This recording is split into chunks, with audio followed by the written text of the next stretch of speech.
축복과 헌물, 축복과 헌물 이런 제목으로 같이 은혜를 나누겠습니다. 한번 따라하시면 감사하겠습니다. 축복과 헌물, 축복과 헌물. 유사의 교회 주일, 우리 교회에서 주일 예배 설교 제목이 무슨 시리즈예요? 무슨 시리즈예요? 네, 축복 시리즈입니다. 그래서 이번 주간에는 축복과 헌물. 따라하세요. 헌물은 축복이라. 헌물은 축복을 오게 하는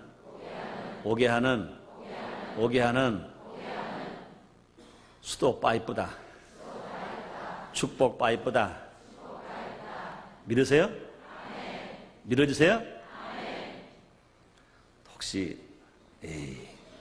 목사님 그동안 뭐 헌금 얘기 별로 안 하더니 왜 하지? 뭐 청소년 교육관 질래니까 하나? 하지 말지. 그리고 혹시라도 마음 벌써부터 축복과 헌물 그러니까 축복은 좋다. 그런데 헌물 그러니까 그러면 안 계신가 모르겠어요.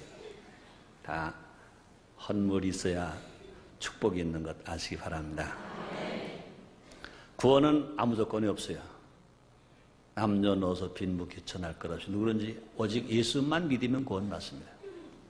그러나 우리가 이 땅에서 누리는 범사가 형통하고 강건한 우리가 물질로 오는 축복은 비례적입니다. 비례적입니다. 계산해 보니까 한 23년 전 얘기예요. 23년 전 얘기입니다. 제가 예수를 처음 믿을 때쯤 얘기입니다. 제가 저랑 같이 직장 생활하고 또 사업을 같이 했던 아주 좋은 친구가 있었어요. 저보다 나이가 한 2살쯤 위인 친구입니다. 그분은 저 고향이 저 경상북도 칠곡 분입니다. 또 그분의 부인은 경상남도 진주 사람입니다. 근데 그 부인은 모태 때부터 한 3대 동안 예수를 잘 믿었어요. 그래서 부인이 남편을 전도했는데 불구하고 뭐 그분이나 내나 고집이 세가지고 예수를 잘 안 믿었어요. 그러고 나서 예수를 내가 조금 먼저 믿었는데 그 부인이 나가는 교회가 한남동에 있는 어느 장로교에 있었어요. 그때 마침 강다리 목사님, 지금도 목사님 유명한, 그때 강다리 목사님 유명한 부흥 강사였거든요. 강다리 목사님 모시고 부흥회 하는데 그렇게 졸라도 안 갔어요. 근데 낮에는 사업한다고 안 가고 밤에는 뭐 피곤하다고 아니면 손님 접대한다고 술 먹는다고 안 가고 그러다가 부흥의 맨 마지막 날 새벽 됐어요. 그러니까 그동안 뭐 얼마나 졸랐겠어요. 얼마나 서버를 잘했겠어요. 그러니까 한 번만 가달라고. 그래가지고 아주 뻑이 갔어요. 뻑이 갔어. 딱 앉았는데 그날따라 부흥의 마지막 날 새벽 기도 시간에 그날따라 헌금 설교를 했어요. 오늘 처음 깨어나오신 분 혹시라도 그렇게 시험 절대 들지 마시기 바랍니다. 가기 쉽지 않은데 부인 따라 억지로 가는데 그날따라 헌금 설교를. 강단의 목사님이 그렇게 얘기하더라는 거예요. 이렇게 인프레가 되는데 직장이나 사업에서 세상 돈은 인프레가 되는데 하나님의 사업에 인프레가 없는지 아냐? 하나님의 사업에는 인프레가 없는지 아냐? 왜 10년 전에도 10원짜리도 지금도 10원짜리냐? 사실 그때 20년 전, 25년 전에는요 헌금을 100원짜리 하는 사람도 쉽지 않았었어요. 10원짜리. 그래서 딸랑딸랑 해가지고 동전이 주머니 많으면은요 손을 가지고 동전 옆을 긁어봐. 웃는 사람은 전부 정가잖아요. 딱 긁어봐가지고 몇 개 나면 마법을 푹 놓고 딱 집어서 넣고 그것도 위에서 넣으면 쩔공 소리가 나니까 손 밑에까지 딱 넣어가지고 쩔공 소리 안 날 만큼 넣고 그 다음에 딱 해가지고 도돌도돌하면 깜짝 놀라는 거야. 이건 아니다 이거죠. 이거는 이 거금인데 그렇게 할 때였었어요. 그 설교를 듣는 순간 우리 친구가 화가 막 난 거예요. 세상에 인프레는 있는지 몰라도 아니 천국이 무슨 인프레 있냐 그래서 분명히 강다리 목사 천국 인프레 있다고 하는 게 아니라 천국 사업도 인프레가 있다 이거죠. 아 가자. 이거 무슨 교회냐고. 돈만 얘기하는데요. 무슨 교회냐고. 아 천국이 인프레가 있다고 하는데 무슨 교회냐. 가자. 그런데 사실은요 그 친구 부인은 그 소리 듣자마자 회개하고 막 울었다고요. 그렇잖아요. 그동안 헌금 잘못한 걸 생각하고 막 울었는데 너 미쳤냐? 너 그런 소리 듣고 너 우냐? 이게 교회냐? 그래가지고 막 뭐 옆구리를 딱 잡고 끌고 나왔어요. 그래가지고 그 다음부터는 교회 가지 마. 그래서 딱 이제 자기 안 가고 또 말할 것도 없고 부인까지 못 가겠네. 부인 입장에서 볼 때는요, 자기 남편 예수 믿게 하려고 그렇게 울고 기도했는데, 그래서 그 부흥회 때 은혜 받게 하려고 하는데, 이젠 자기 남편은 구원고사하고 자기도 교회를 못 가게 되어버렸어요. 자기 자녀들도 교회를 못 가게 됐어요. 완전히 금종력이 딱 내려서. 근데 보세요. 하나님이 복 주시겠어요? 6개월쯤 되는데 그 회사가 어떻게 됐겠어요? 부도가 났지. 부정수표 단속법에 걸려가지고 서대문 교도소에 56일 동안 들어가 있었어요. 그때 생각나는 게 누구 생각났겠어요? 나도 전도를 열심히 했거든요. 최성규 집사가 생각나는 거예요. 최성규 집사가. 그때는 주여정이 안 했을 때입니다. 그래가지고 거기 들어온 사람, 이따가 나가는 사람에게 내가 여럿은 복음교회 최성규 집사를 내가 아는데 내가 여기 와 있는 것 좀 알려달라고. 그럴 사람이 아니었거든요. 얼마나 예수를 핍박했는지 몰라요. 제가 그걸 알고 그 다음에 성경을 사서 넣어줬어요. 그 성경 읽다가 이제 예수를 영접하게 됐어요. 한 축복 받아가지고 지금은 그 교회 장로가 되어가지고 성가 국장을 하고 얼마나 열심인지 몰라요. 사업이 잘 되고 번창하고 아들, 딸들이 다 좋은 대학교, 좋은 대학원에 가서 생활을 잘 하는 것을 봅니다. 그렇습니다. 하나님이 우리를 바꿔주시려고 하면 강압적으로라도 바꿔주시는 줄 믿습니다. 따라하시겠습니다. 헌물은 축복이라. 그래서 그분이 우리 교회도 몇 번 왔었어요. 그래서 서울서 몇 번 만나, 오래간만에 만났습니다. 그래서 그 얘기 했더니, 목사님 그 말 좀 하지 마라. 그 말 좀. 그래서 사실은 그렇게 핍박을 했기 때문에 내가 더 줬고, 그분 얘기가 더 줬고, 그래서 자기 예수를 영접받는 기회가 되기 때문에 결과적으로는 그것이 축복이었습니다. 그러더라고요. 그렇습니다. 함께 소리는 놀라 하나님 축복이 여러분 모두에게 있어지게 되시기를 주 이름으로 축원합니다. 주 이름으로 축원합니다. 오늘 최성규 목사가 오래간만에 헌금 설교한다고 여러분 절대로 시험 들지 마시고 복이 되시기 바랍니다. 따라서 오늘 복 받고 있다. 오늘 복 받는 날이다. 믿으시길 바랍니다. 그렇습니다. 성도들에게는요, 하나님 앞에 헌물을 드려야 됩니다. 성도의 예배가 하나님께서 베풀어 주신 은혜에 대한 인간의 응답이라고 말한다면, 헌물을 드리는 것은 그 응답의 형태로서 예배에서 중요한 위치를 차지하는 것입니다. 그러므로 헌물이 없는 예배, 하나님이 받으시지를 않으신 것입니다. 우리가 정말 하나님으로 받은 은혜가 감사하고 은혜가 감격해서 하나님 앞에 예배를 드린다면 분명히 그 예배 안에 헌물이 있는 것입니다. 성도는 마음뿐만 아니라 물질로서도 하나님께 감사하면서 영광을 돌려야 하는 것입니다. 그래서 성경은 성도의 헌물을 가르쳐서 의의 열매 이렇게 말합니다. 성도가 하나님 앞에 물질을 드리는 것, 성도가 하나님 앞에 헌물하는 것을 보고 의의 열매 이렇게 말씀하십니다. 고린도서 9장 10절로 11절입니다. 심는 자에게 씨와 먹을 양식을 주는 이가 너희 심을 것을 주사 풍성하게 하시고 너희 의의 열매를 더하게 하시리니 너희가 모든 일에 부유하여 노고롭게 연보를 하면 저희로 우리로 말미암아 하나님께 감사하게 하는 것이라. 이렇게 말씀하십니다. 이러므로 헌물에 관해서 확실하게 우리가 알고 있는 것은 참 중요한 것입니다. 우리 모두가 풍성한 은혜 가운데 더 축복받고 살아갈 수 있는 비결이 뭐냐? 우리가 하나님 앞에 예배도 잘 드려야 되고 하나님 앞에 물질의 관계도 바로 서야 된다는 것입니다. 우리 시간에 그러므로 축복과 헌물 이런 제목과 함께 은혜를 받음으로 말미암아 여러분이 지금까지 받은 은혜 봐라 더 받으시고 사랑 봐라 더 받으시고 받은 물질구도 봐라 더 창대하게 되어서 남에게 나눠주고 꾸어주고 베풀어주며 하나님 앞에 더 많은 영광을 돌리고 어디에서나 머리가 되고 어디에서나 앞장설 수 있는 여러분 다 되시기를 주 이름으로 축원합니다. 첫째로 헌물의 유래에 대해서 알아보겠습니다. 좀 마음 아픈 일입니다. 최근에 통계에 의하면 기독교 교인들 중에 절반 이상이 11조 헌금을 하지 않는다는 것입니다. 또 많은 교인들이 교회에서 지나친 헌금을 강요한다고 불평하는 사람들이 많이 있다는 것입니다. 물론 지나친 헌금을 강조하는 것은 때때로 하나님의 영광을 가리는 폐단을 불러일으킬 수도 있습니다.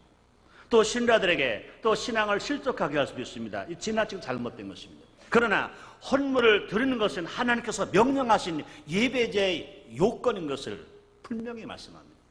예배하는 사람의 의무인 것입니다. 헌물은 하나님께서 요구하시는 명령입니다. 신명기 16장 16절로 17절입니다. 너희 중 모르는 남자는 1년 3차 곧 무교절과 77절과 초막절에 네 하나님 여호와의 택하신 곳에서 여호와께 보이되 공수로 여호와께 보이지 말고 각 사람 네 하나님 여호와의 준 복을 따라 그 힘대로 물건을 드릴지니라 그랬습니다. 또 헌물의 유래는요, 성경에서 헌물을 바친 사람들을 수없이 우리는 볼 수 있는 것입니다.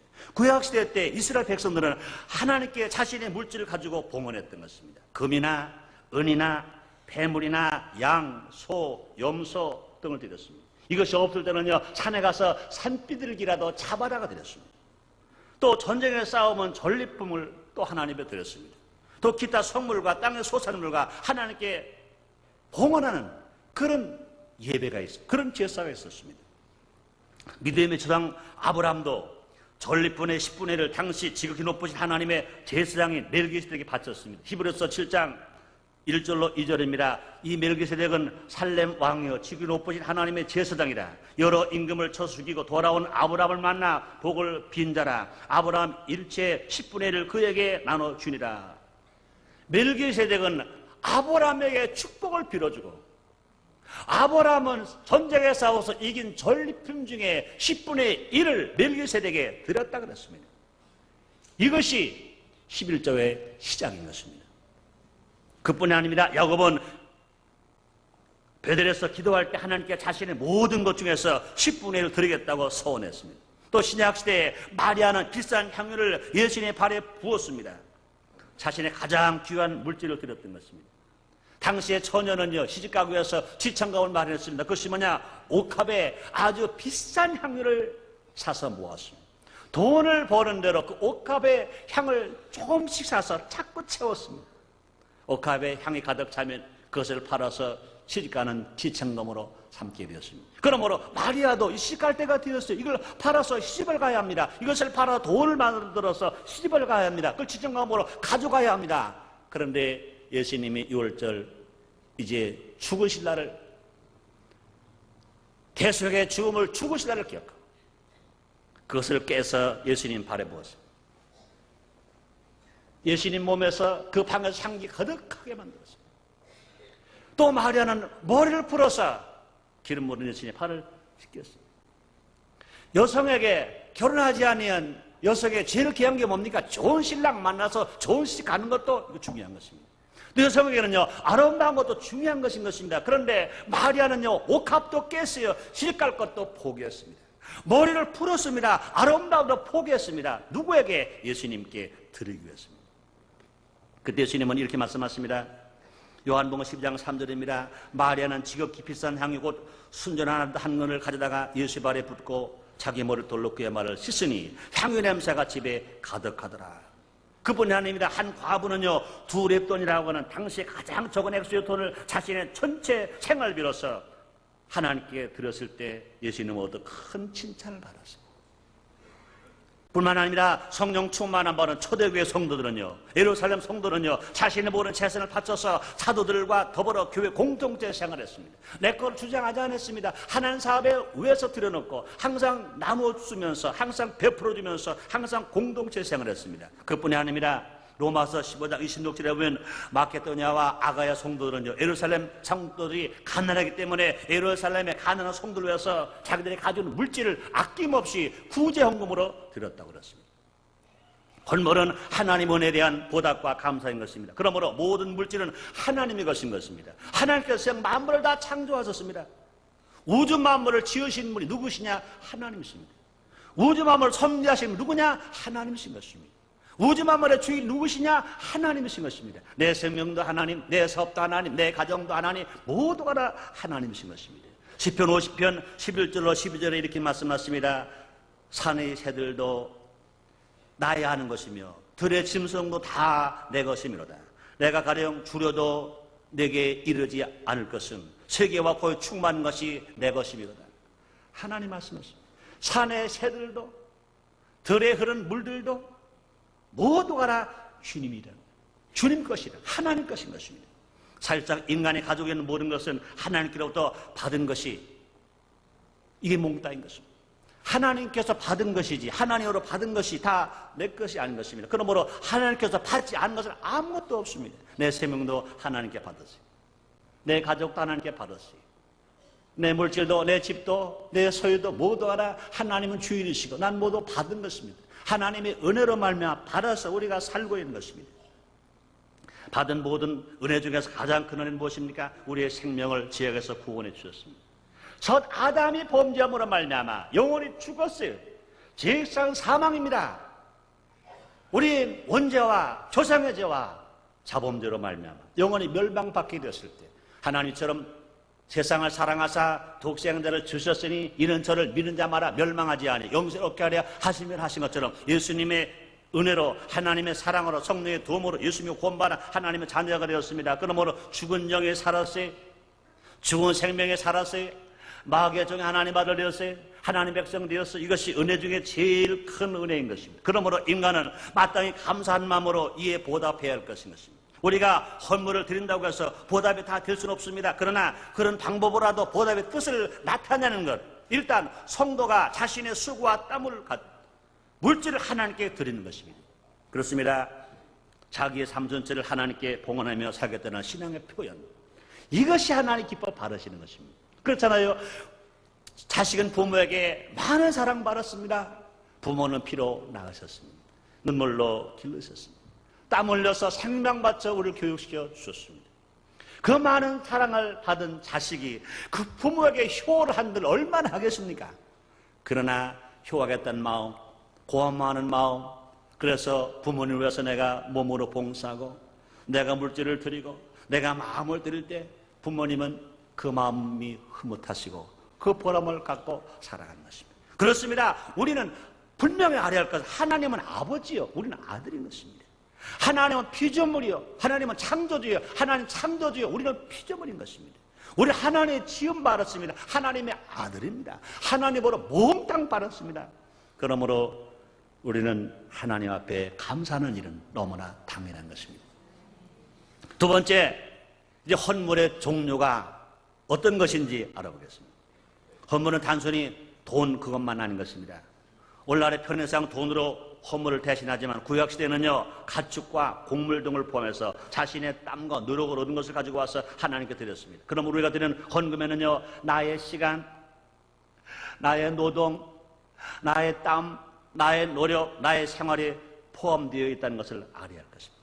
그러므로 그런데 헌물의 종류가 많이는 제일 기본이 되는 헌물이 뭐냐? 헌물의 기본이 뭐냐? 그건 11조인 것입니다. 그러므로 헌물 중에 11조는 이것은 의무인 것입니다. 말라기서 3장 8절에 말씀하십니다. 사람이 어찌 하나님 것을 도둑질하겠느냐? 그러나 너희는 나의 것을 도둑질하고도 말하기를 우리가 어떻게 주의 것을 도둑질하였나이까 하였더라. 이는 곧 11조와 헌물이라. 그렇습니다. 헌물의 제일 기본이 뭐냐? 그건 11조인 것입니다. 11조는 안 하고 감상검한다, 선경검한다, 구정검한다, 이건 잘못된 것입니다. 다른 건 아무것도 못하고 제일 기본이 되는 헌물이 뭐냐? 그건 11조인 것입니다.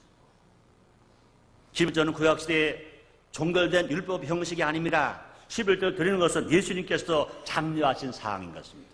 마태복음 23장 23절입니다. 11조를 드리되 율법에 더 중한 바 의와 인과시는 버렸다. 그러나 이것도 행하고 저것도 버리지 말아야 할지니라. 예수님께서는요, 11조를 폐하시하지 않았습니다. 11조를 드려라. 그런데 11조만 드릴 때 그 마음이 없는 11조를 드리지 말아라. 분명히 사랑과 감사와 그 감격함으로 드려라. 사랑으로 드려라. 이것을 예수님 말씀하셨습니다. 11조도 드리고 마음도 드려라. 이걸 가르치신 것이지 11조를 피하신 일이 전혀 아닌 것입니다. 그러므로 예수님의 가르침과 같이 11조는요, 형식조로가 아니라 마음과 함께 봉헌되어지는 것입니다.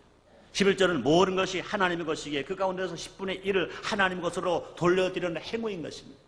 그러므로 하나님의 주권을 인정하고 헌신한 의미가 11조인 것입니다. 또 그뿐이 아닙니다. 큰 축복을 받는 지름길이 11조인 것입니다. 또 헌금의 종류는 무엇이 있습니까? 주일 헌금이 있습니다. 매 주일 예배드리러 우리는 성전에 모이게 됩니다. 그때 하나님께 헌물을 드림으로써 마음과 물질을 하나님께 대해 헌신을 표현해. 우리 하나님 앞에 내가 마음도 드리고 내가 몸도 드리고 물질도 드린다. 그런 마음을 가지고 우리가 매 주일날마다 하나님 앞에 나와서 예배를 드릴 때 물질을 드리는 것. 이것이 뭐냐? 주일 헌금인 것입니다. 고린도전서 16장 2절에서 바울이 말합니다. 매주일 첫날에 너희 각 사람이 일을 얻은 대로 저축하여 두어서 내가 갈 때에 연보를 하지 않게 하라. 또 각종 감사헌금이 있습니다. 추수감사헌금이 있습니다. 성탄절 감사헌금이 있습니다. 부활절 감사헌금이 있습니다. 오순절 감사헌금, 각종 절기헌금이 있습니다. 또 생일 감사헌금이 있습니다. 돌 감사헌금이 있습니다. 수연 감사헌금, 특별할 때 드리는 감사헌금들이 있습니다. 또 건축헌금이 있습니다. 교회 확장과 선교 및 전도 사업을 위해서 필요한 건물을 지을 때 모든 성도들이 한 마음을 합쳐서 동참하면서 헌금을 받침으로 힘을 모아 주의 전을 건축하는 것, 하나님의 집을 짓는 것, 이것도 하나님 기뻐하시는 건축 헌금인 것입니다. 그 다음에 우리는 구역 헌금이 있습니다. 매 구역 예배를 모일 때마다 하나님의 사업을 돕기 위해서 받은 은혜를 감사하면서 드려지는 헌금, 이것은 구역 헌금인 것입니다. 또 선교 헌금이 있습니다. 복음 전파를 땅 끝까지 하기 위해서, 민족 복음화, 세계 선교를 하기 위해서 우리는 분명히 사람만 가신 것입니다. 우리가 하나님 말씀만 가는 것이 아닙니다. 거기 뭐가 따라가야 합니까? 물질이 따라가야 합니다. 교통수단이 가야 하고 숙박비가 따라가야 하고 또 그 사람들에게 배고프고 헐벗은 사람들에게 처음엔 말씀만 주어서는 먹나요? 예수님께서요 배고픈 무리들에게 물고기 2마리와 버릇 5덩을 가지고 축복하셔서 오병의 기적을 그들 배불리 먹게 하셨습니다. 이 땅에 복음이 들어올 때요 미국의 선교사들이 복음만 들고 들어왔나요? 아닙니다. 빵을 가져왔어요. 밀가루 가져왔어요. 우리가 헐벗을 때 옷을 가져왔어요. 우리에게 먹을 것을 가져왔어요. 그래서 주었어요. 처음에는 복음을 먹지 않았습니다. 배고픈 모르는 사람들이 빵을 먹다가 복음 먹었어요. 옷을 얻어 입다가 복음을 입었어요. 하나님의 사랑을 주기 위해서 필요한 것인 것입니다. 그러므로 선경금이 필요한 것인 것. 우리가 앉아서 우리만 있을 것이 아니라 우리는 뭐라 빚진 자들입니다. 111년 전에 언도로 선교사, 아페니라 선교사 이 땅에 복음을 들고 들어올 때 우리는 얼마나 가난했습니까? 얼마나 무지했습니까? 얼마나 헐벗었습니까? 얼마나 못 살았었습니까? 그때 그분들은 이 땅에 복음을 들고 들어왔고 그뿐 아닙니다. 배고픈 우리를 먹였어요. 그래서 111년 만에 이만큼 놀라운 축복된 나라가 되었고 이만큼 교회가 부흥하고 성장하게 되었던 것입니다. 이제 우리는 여기 앉아서 우리는 잘 먹고 잘 살게 되었다 그럴까요? 아닌 것입니다. 우리가 이렇게 되었기까지는요 누군가가 나 위해 기도했고 누군가 나 위해 헐벗었고 누군가 나 위해 희생했고 누군가 나 위해 피 흘렸습니다. 이것이 개인만이 아닙니다. 이 나라가 이만큼 복음화 되어지기까지는 미국을 비롯해서 영국을 비롯해서 독일을 비롯해서 또 스위스를 비롯해서 프랑스를 비롯해서 많은 선진국 복음을 먼저 바른 나라들이 한국의 선교사를 파송하면서 그들이 넉넉한가요? 아닙니다. 그들 허리띠를 졸라매서 먹을 거 안 먹고 입을 거 안 먹고 마실 거 안 마시고 쓸 거 안 쓰면서 복음을 전개해줬습니다. 이제 우리가 빚을 졌기 때문에 이제 갚아야 할 것인 것입니다. 주님 오실 날에 심히 가깝습니다. 우리가 그 빚을 갚지 않으면 하고 우리가 세상을 마친다고 말해 얼마나 부끄러운 일입니까? 우리는 구제용이 필요합니다. 나보다 가난한 이웃, 나보다 헐벗은 이웃, 나보다 배고픈 이웃에게 도와주기 위해서 우리는 구제용금 합니다. 주님 뭐라 말씀하십니까? 누가 6장 38절입니다. 주라 그러면 줄 것이니 곧 후디어 누르고 흔들어 넘치도록 하여 너에게 돌 안겨 주리라 말씀하십니다. 이와 같이 이 다양한 헌금은 우리가 무슨 일을 하는지 하나님의 은혜에 감사하는 마음의 표시인 것입니다. 신앙의 표시인 것입니다. 기회가 있을 때마다 나의 것으로 더욱 많이 하나님께 드린 마음 대사가 갖추어진 성도가 되었을 때 하나님께서 우리에게 더 은혜를 주시고 바른 것보다 더 30배, 60배, 100배 더 많게 해주실 것입니다. 그러면 세 번째, 그러면 헌물을 드리는 자세를 알아봐야 됩니다. 그냥 돈만 갖다가 내놔야 되느냐? 아닙니다. 분명히 헌물을 드리는 자세가 있습니다. 헌물을 드리는 것은요 감사와 헌신의 표시인 것을 분명히 알아야 합니다. 내가 왜 하나님 앞에 헌물을 하냐? 감사하기 때문에. 내가 하나님 앞에 정말 헌신하기 위해서 드리는 것, 이것이 헌물인 것입니다. 예수님께서 어떤 가난한 부자가 헌금함에 2렙돈을 넣었습니다. 그 당시에 가장 작은 화폐에 달하는 것입니다. 그것을 보시고 칭찬하셨습니다. 비록 그 액수는 적지만 그 여인이 드릴 때 정성을 다해드렸어요. 그 여인이 가지고 있는 건 몽땅을 다 드렸어요. 우리 예수님은요, 물질의 양을 보지 아니하셨어요. 많고 지금을 보지 아니하셨어요. 그 마음의 충실을 보시고 그 여인의 헌신과 믿음을 인정하셨어요. 그를 칭찬하셨어요. 누가복음 21장 4절입니다. 저들은 그 풍족한 중에서 헌금을 넣었거니와 이 과부는 그 구찬 중에서 자기 있는 바 생활비 천부를 넣었느니라.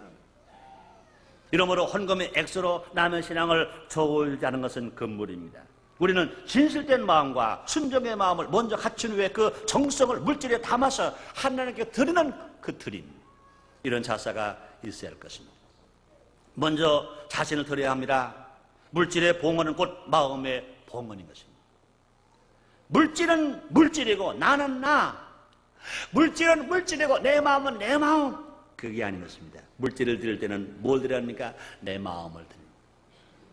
마태복음 6장 21절에 말씀하십니다. 네 보물인 그곳에는 네 마음도 있느니라. 우리 하나님 앞에 물질을 드릴 때는 내 마음을 묶어서 드려요. 그러므로 헌물을 드리는 것은 하나님과 인격적인 연합을 의미합니다. 하나님은 많은 것을 주셨으나 인간은 적은 것을 봉헌합니다. 그러나 하나님은 많고 적음을 저울질하시는 것이 아니라 어떤 마음으로 드렸느냐, 얼마만큼 정성으로 드렸느냐, 얼마만큼 감사함으로 드렸느냐, 이것을 더 중요시 하시는 것입니다. 그래서 구약시대에도 아벨의 예물은 연락하셨지만 가인의 예물은 연락하지 아니하시고 거부하셨습니다. 또 헌물 드리는 자세는 미리 계획적으로 잘 준비하여 수입에 따라서 드리는 것입니다. 고린도서 9장 5절입니다.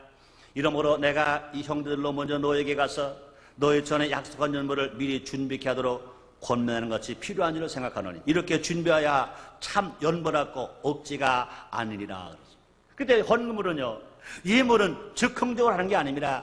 군중식무로 하는 것이 아닌 것입니다. 최면이나 억지로 드리는 것이 아닙니다. 이것은 비인격적인 것이고 하나님이 기뻐하지 아니하시는 것입니다. 그러면 예물은 언제나 계획적으로 준비되어야 합니다. 또 분수에 맞아야 하고 또 기쁘게 드릴 수 있어야 할 것입니다. 그와 같은 준비 과정 자체가 바로 참된 예배인 것입니다. 그러면 한 주일 기다립니다. 이번 주일은 내가 주일 헌금을 얼마나 할까? 하나님 나에게 이렇게 은혜 주셨는데, 이렇게 축복해 주셨는데 얼마나 할까? 그래서 미리 준비하는 거예요. 봉투를 쓰는 거예요. 그때부터 벌써 예배는 시작되는 거예요. 건축금 얼마나 할까? 벌써 준비한 그 시간서부터 벌써 하나님 앞에 예배는 시작되는 거예요. 또 어떻게 하나님 앞에 예물을 드리는 자세가 되어야 합니까? 희생적인 마음과 기쁨으로 드려야 할 것입니다. 하나님께 헌물을 드리는 것은 희생과 충성을 의미합니다. 원래 구약시대 봉헌은 재물의 의무를 가지고 있습니다. 희생을 상징합니다. 희생이 없으면 충성이 있을 수 없습니다. 그렇습니다. 희생과 충성은 곧 자기 자신을 하나님께 헌납하는 데서 이루어지는 것입니다. 이러므로 헌금을 드리는 것은 자기를 헌신하는 마음으로 기꺼이 하나님께 순종합니다. 내 몸을 드리는 마음으로, 마치 아브라함이 아들 이삭을 번제물로 드리는 것처럼 내 몸을 하나님 앞에 드리는 그런 마음으로 헌금하는 것, 이것이 합당한 헌금이요, 그것이 하나님께 인정받는 헌금이요, 그것이 하나님께 순종하는 예배인 것입니다. 또 청지기의 마음으로 드립니다. 내가 드리는 모든 것은 사실상 하나님의 것이라는 것을 잊지 않아야 합니다. 모두 하나님 것입니다. 그것은 내 것이 이전에 하나님의 것입니다. 이것을 잘 관리하는 청지기 입장에서 감사하는 마음으로 그 일부를 하나님께 다시 돌려드리는 그런 자세, 난 돈이 많아서 내가 벌었다 하는 자세가 아닙니다. 하나님이 나를 돈 벌게 하셨다, 하나님의 것을 나에게 맡기셨다. 그러므로 아무리 돈이 많은 재벌이라도 청지기, 하나님 앞에는 청지기의 사명으로 살아갈 할 것이고 그렇게 드릴 것을 기뻐하십니다. 신명기 8장 18절입니다. 잘 들어보세요. 네 하나님 여호와를 기억하라. 그가 네게 재물 얻을 능력을 주셨습니다. 네 하나님 여호와를 기억하라. 그가 네게 재물 얻을 능을 주셨습니다. 돈이 많은 재벌들, 거부가 된 재벌들, 돈이 많은 부자들 분명히 기억해야 할 것은 하나님이 네게 재물 얻을 능을 주셨습니다. 사람들은 말할 겁니다. 난 고생 많이 했는데요, 난 절약했는데요. 물론 인정합니다. 그러나 고생은 자기만 했나요? 가난한 사람, 길거리에서 미화원으로 청소하는 사람, 공장에서 채말단에서 그저 더럽고 위험하고 힘든 데 일하는 사람 다 고생했죠. 똑같이 고생했어요. 그런데 왜 돈 많은 사람 많으냐? 절대로 없는 사람이 있는 사람 비판하면 안 됩니다. 그것도 안 되고 잘못된 겁니다. 또 있는 사람이 없는 사람 없인 여기도 안 됩니다. 또 있다고 교만해도 안 됩니다. 잘못됐습니다. 왜 그러냐? 그에게 재물 얻을 능을 주신 분은 누구냐? 하나님이신 것입니다. 우리 겸손하게 살아야 돼요. 감사함으로 살아가는 거예요. 그뿐이 아닙니다. 우리는 가난한 사람은요 절대로 부자 비판하면 안 됩니다. 왜? 하나님이 그에게 부자 될 능을 주셨기 때문에 부자가 되는 거예요. 분명히 부자 될 사람은 이유가 있습니다. 하나님께도 이유가 있고 자기 자신에게도 이유가 있는 것인 것입니다. 그러므로 가난한 사람, 돈 없는 사람이 있는 사람 비판하지 말고 또 있는 사람, 없는 사람 없인 여기지 말고. 근데 필리핀 같은 데나 남미 같은 데 가면 정말로 무서우리만큼 우리가 볼 때 좀 이상하리만큼 가난한 사람이 부자를 비판하잖아요. 물론 인도 같은 데는 잘못된 것이 인도 같은 신앙적은 아닙니다. 부자는 전생에 선하게 살아서 지금 부자로 살고 가난한 우리는 전생에 죄를 많이 져서 가난하게 산다. 운명론으로 딱 짚고 살으니까 일체 부자가. 인도가 그리 가난해도 부자는요, 한국 부자는 부자도 아닙니다. 세계 부자는 부자도 아닙니다. 얼마나 부자가 많은 거예요. 필리핀도요, 그리 가난한데요. 어느 도시, 같은 마닐라 시에도요, 부자가 사는 어느 도시에는요, 일반 차가 못 들어가요. 통행 금지. 못 들어가요. 부자가 다니는 동네는 그 부자만 들어가게 길을 막놓고 다니게 만들어요. 거기 한번 들어가 보면요, 상상할 수 없습니다. 근데 필리핀 사람들 원망하느냐? 불평하느냐? 절대 불평하느냐? 부자는 부자들 팔자고 우리는 가난을 팔자다. 인정하는 것입니다. 물론 그것이 체념하고 극단적으로 살면 잘못된 것입니다. 그러나 우리가 분명한 것은 우리가 가난한 사람은 정말 신앙생활 잘하고 더 많이 애쓰고 더 많이 쓰고 더 노력해서 부자가 되겠다 노력해야 돼. 이건 당연합니다. 꿈을 가지고 사는 건 필요합니다. 그런데 가난한 사람이 무조건 부자를 비판하는 일은 이건 잘못된 겁니다. 분명히 부자는 부자 이유가 있다고요. 또 부자가 된 사람이 가난한 사람은 업신여기면 더 나쁩니다. 왜요? 부자가 자기 힘만 그랬나요? 하나님이 부자들 능을 주셔서 부자가 되는데 하나님의 사랑을 주고 베풀어주고 나눠주고 구제해야 될 것인 것입니다. 그것도요 그냥 자기가 직접 가서 가난한 사람 주면 안 돼요. 그건 교만한 겁니다. 누구를 구제해 주려면 자기가 직접 하지 마세요. 오른손이 하늘 왼손이 모르게 했거든요. 그러면 하나님 앞에 구제연금을 드리는 거예요. 교회 앞에다가. 나는 누굴 도와주겠습니다 할 때 직접 가 도와주면 교만해지는 거예요. 그 사람도 기분 나빠 안 받는 거예요. 어떻게 합니까? 하나님 위해서 하나님 영광을 나타내기 위해서 교회에 드리는 겁니다. 자기 돈이 많으면 1,000만이든지 억이든지 10억이든지 100억이든지 다 내놓는 거예요. 하나님 사업을 교회에 딱 내놓으면 교회가 기도하면서 우리 목적을 놓고 저분을 하나님 사랑으로 교회 도와주길 바랍니다. 목적 헌금될 때는 그분을 도와줄 수 있어요. 그렇지 않을 때는요, 교회가 받아서 얼마든지 구제하는 사업에 쓸 수 있을 것입니다. 또 우리가 헌물 드리는 자세는 어떤 자세입니까? 각자가 풍성하게 드려야 할 것입니다. 고린도서 9장 6절 7절입니다. 이것이 곧 적게 심는 한 적게 거두고 많이 심는 한 많이 거둔다는 말이라. 각각 그 마음에 정한대로 할 것이요 인색함으로나 억지로 하지 말지니 하나님은 즐겨 내는 자를 사랑하십니다. 헌금을 내는 사람의 헌물하는 사람의 자세는요 각자가 풍성하게 인색하지 뭘 하지 말라 감사 뭘 하지 말라는 것입니다. 또 헌금하는 자세 가장 좋은 것으로 드려라는 것입니다. 말라기 1장 8절에 보면요 하나님 책망하는 말이 나옵니다. 만군 여호와가 이르노라 너희는 눈먼 희생으로 드리는 것이 어찌 악하지 아니하며 저는 것 병든 것 드리는 것이 어찌 악하지 아니하냐. 이제 그것을 너희 총독에게 드려보라. 그가 너를 기뻐하겠느냐 너를 간합하겠느냐.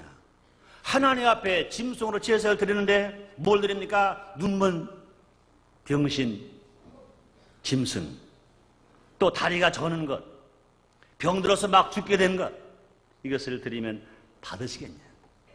너 그것을 너 임금에게 한번 갖다 줘봐라. 임금이 그것을 받겠느냐, 그것을 간합하겠느냐. 아니다 그 말입니다. 그럼 우리는요 여호와께서 내게 주신 모든 은혜를 무엇으로 보답할 거라고 한 시편의 말씀과 같이 하나님 은혜 보답하는 마음은 어떻게 됩니까? 진실되게, 정성되게 그런 헌물로 하나님께 드리는 것입니다. 똑같은 돈 10만 원을 드려도 남편이 벌어온 100만 원 중에서 11조를 뗄 때 이왕이면 아까우니까 늦게 떼는 이런 건 아닙니다. 아까우니까 헌돈 드리는 건 이거는 더더운 날입니다. 하나님 감사함으로 즐거워서 먼저 떼고 그 다음에 그 100만 원 중에 새 돈 골라서 떼고 이런 마음을 하나님이 분명히 바르시게 될 줄 믿습니다. 그렇습니다. 성도가 하나님께 봉헌하는 것은요, 하나님의 종들로 하여금 하나님의 사업을 촉진시키게 하기 위한 의미가 담겨 있는 것입니다. 물질이 하나님을 위하여 사용될 때 물질은 가장 본질적인 역할을 다하는 것입니다. 그렇습니다. 헌물이 많이 모아지면 모아질수록 교회는 선교와 구제에 더 힘쓰는 큰 사업을, 하나님 영광을 돌리는 사업을 하게 될 것입니다. 이제 마지막입니다. 그러면 헌물을 드리는 자가 받는 축복을 알아보겠습니다. 헌물은 곧 축복이라고 그러는데 어떤 축복을 받느냐? 첫째는요, 하나님 창고에 저축하는 축복입니다. 헌물 드리는 것은 마치 하늘의 창고에 저축하는 것 같습니다. 마태복음 6장 20절입니다. 예수님 친히 말씀했습니다. 오직 너희를 위하여 보물을 하늘에 쌓아두라. 거기는 좀이나 동록이 해야지 못하며 도적이 구멍을 뚫지도 못하고 도둑질도 못하느니라. 그러므로 헌물을 드리는 것은 없어질 것을 가지고 영원한 것을 만드는 겁니다. 썩어질 것을 가지고 썩지 않을 것으로 바꾸는 겁니다. 물질적인 것을 가지고 영적인 것이 되게 하는 겁니다. 땅의 것으로 하늘의 것 되게 하는 놀라운 행위가 뭐냐? 하나님 앞에 드리는 헌물인 것입니다. 모두 가라. 이 세상 그냥 가지고 있으면 없어질 것들, 썩어질 것들, 물질적인 것들, 땅의 것들인 것입니다. 그러나 이것을 하나님 앞에 드리면 이것이 영원한 것이 되고 썩지 않게 되고 영적인 것이 되고 하늘의 것이 되고 하늘의 상급과 멸류관을 받게 되는 것입니다. 또 헌물을 드린 자가 받는 축복이 뭡니까? 하나님의 축복이 보장됩니다. 양식이 끊어지지 않습니다. 성경은 이렇게 말씀합니다. 말라기 3장 10절로 12절입니다. 만군의 여호와가 이르노라. 너희 온전한 11조를 창고에 들여 나의 집에 양식 있게 하고 이것으로 나를 시험하여 내가 하늘을 열고 너에게 복을 쌓을 곳이 없도록 붙지 아니하노라. 만군 여호와가 이르노라. 내가 너를 위하여 황충을 금하여 너희 토지산을 멸하지 않게 하며 너희 밭에 포도나무 과실로 기한이나 떨어지지 않게 하리니 너희 땅이 아름다워짐으로 열방이 너를 복되게 하리라. 만군 여호와의 말이니라. 이것 봐라도 확실히 보장한 말씀이 어디 있겠습니까? 이것 봐라 더 축복의 약속이 어디 있겠습니까? 하나님께 드리는 헌물, 특히 그거 가운데서도요 11조만큼 하늘의 축복이 보장되는 것도 없는 것입니다. 하나님의 살아계심과 그분의 주권을 인정하며 살아가는 믿음의 성도들을 하나님께서 반드시 지켜주십니다. 생활 속에 부족함이 없게 하십니다. 있는 것 봐라 더 30배, 60배, 100배 더 많게 하시는 것입니다. 우리 하나님은요 물질이 궁하셔서 우리에게 11조 하라고 하신 것이 아닌 것입니다. 하나님은 우리가 11조를 안 들어도 하나님 부자이십니다. 왜 하라고 하시느냐? 우리에게 지금 가진 것 봐라 더 30배, 60배, 100배 더 주시기 위해서 우리에게 11조를 하라고 말씀하셨습니다. 우리가 11조 어떤 축복이 있습니까? 범사의 복을 받게 됩니다. 신명기 14장 28절 29절입니다. 매 3년 끝에 그의 소산의 10분의 1을 다 내어 내 성읍에 저축하여 너희 중에 분깃이나 기업이 없는 레위인과 내 성중에 우가는 객과 및 고아와 가부로 와서 먹어 배부르게 하라. 그리하면 네 하나님 여호와께서 너희 손으로 하는 범사에 내게 축복 주시리라. 우리가 온전한 11조를 드리면 그것을 가지고 하나님의 종들이 하나님의 교회를 섬기는 사람들이 고아와 과부들이 먹고 있고 마신다는 것입니다. 이것을 가지고 선교한다는 것입니다. 그럴 때 하나님께서 그런 사람들을 하는 일마다 범사가 될도록 복을 주시겠다고 약속하셨습니다. 그뿐이 아닙니다. 부여와 기쁨의 복을 얻을 수 있습니다. 잠언 3장 9절로 10절에 보면 내 재물과 내 소산물의 처음 적은 열매로 여호와를 공경하라. 그래야만 내 창고가 가득히 차고 내 집들의 새 포도즙이 넘치리라 말씀했어요. 그뿐이 아닙니다. 자손과 후대가 복을 받습니다. 신명의 시편 37편 26절입니다. 종일토록 은혜를 베풀고 꾸어주니 그 자손이 복을 받노라 말씀했습니다. 하나님 앞에 온전히 헌물을 드리고 받는 축복은 수도 없이 약속되었습니다. 성경 66권에 가득가득 약속되었습니다. 성경이 증명합니다. 교회가 증명합니다. 역사가 증명합니다. 헌물은 하나님께 드리는 우리의 감사의 고백입니다. 하나님의 주권을 인정한 우리의 믿음의 고백입니다. 기쁨과 정성으로 온 마음을 다하여 드려진 헌물을 하나님께서 연락하시고 그런 성도에게 쌓을 것이 없도록 복을 주시겠다고 약속하셨습니다. 그러므로 올바른 헌물은 곧 우리가 받는 축복입니다. 헌물은 축복입니다. 하나님의 큰 축복이 여러분 모두에게 있어지게 되시기를 제 이름으로 축원합니다. 기도하겠습니다. 하나님 아버지 감사합니다. 날마다 주님 은혜로 삽니다. 오늘 주님을 찬송하며 예배하는 모든 성도를 진실로 헌물을 기쁘고 즐겁게 하는 모든 성도들에게 하나님 약속하신 모든 복이 더 크게 임하게 주시옵소서. 예수님의 이름으로 기도드리옵나이다. 아멘.